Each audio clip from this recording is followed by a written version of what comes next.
You know, this CPAC stage has been graced by some legendary Americans over the years. You think about the late Rush Limbaugh. Rush's father famously instilled in his son a deep love of America through a speech about the events of July 4th, 1776, and it was titled, "The Americans Who Risked Everything." Rush's dad wrote, "The 56 signers of the Declaration of Independence proved by their every deed that they made no idle boast when they composed the most magnificent curtain line in history." And then he quotes, "We mutually pledge to each other our lives, our fortunes, and our sacred honor."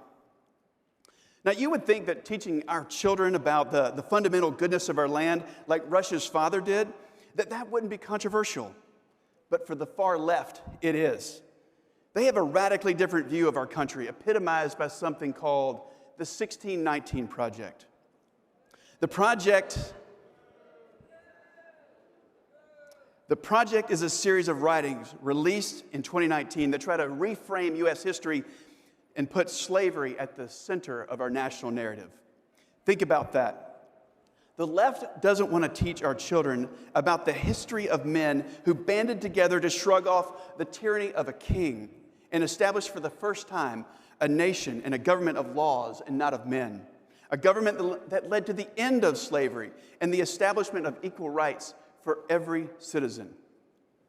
The radical left wants to ignore all of that and focus on everything that America got wrong. But to be blunt, they want to teach our kids that our country is flawed, it's hopeless, and evil. The worst news of all is that the 1619 Project has been adopted in 4,500 classrooms across all 50 states. School systems have adopted the project in cities like Buffalo, Chicago, Washington, D.C., and even in my hometown of Winston-Salem, North Carolina. And I'll tell you why this is so important to the extreme left, because they view our founding as an obstacle to their pursuit of political power. They think that if they can re-educate the next generation of Americans into being ashamed of their country, then they can fundamentally transform us into a land of government dependency and socialism. But the Trump administration fought against the left's radical agenda by developing the 1776 Commission. Absolutely. And that brought together scholars and historians to study and understand the principles of the founding. And the commission is the key to establishing a base curriculum for a patriotic education for the 21st century. Put simply, we have to teach the next generation of our country to love our country and not to hate it.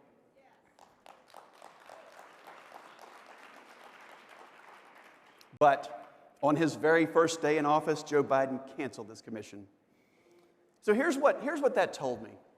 He exposed a dirty little secret about this new administration, that they don't believe in the goodness of America, and they don't believe in the freedom for her people. They think they know what's best, and if you love our country, they think that you need to be re-educated.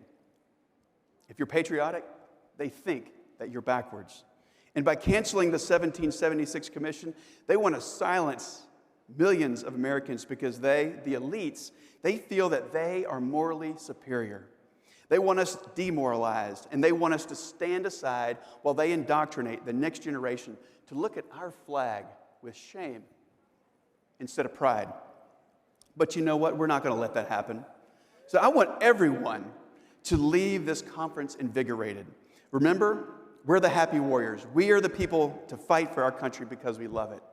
Teddy Roosevelt famously said, "The credit belongs to the man who's actually in the arena, whose face is marred by dust and sweat and blood, who strives valiantly, and if at worst he fails, at least fails while daring greatly."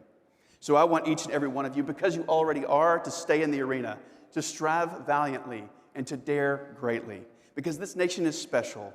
Our country is blessed by God, and we embody the ideals of life, liberty, and the pursuit of happiness, and that we are all endowed by our Creator with equal rights that no man or government can ever take away, and that is worth fighting for. So, with the help of the patriots in this room, by being in the arena, I believe that we can save our country again.